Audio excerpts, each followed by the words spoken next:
ey Xudoyim, endi men aqlsiz bir bolaman. Sen hidoyat qilmasang qayerlarda qolaman. Ey Xudoyim, endi men aqlsiz bir bolaman.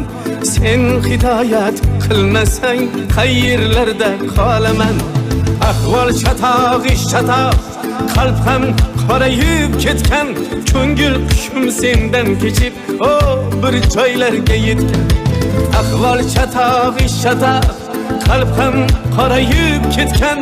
Ko'ngil qushim sendan kechib, bir joylarga yetgan.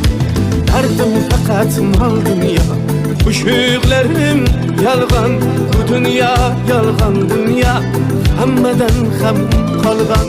Dardim faqat mol dunyo, qo'shiqlarim yolg'on. Bu dunyo yolg'on dunyo,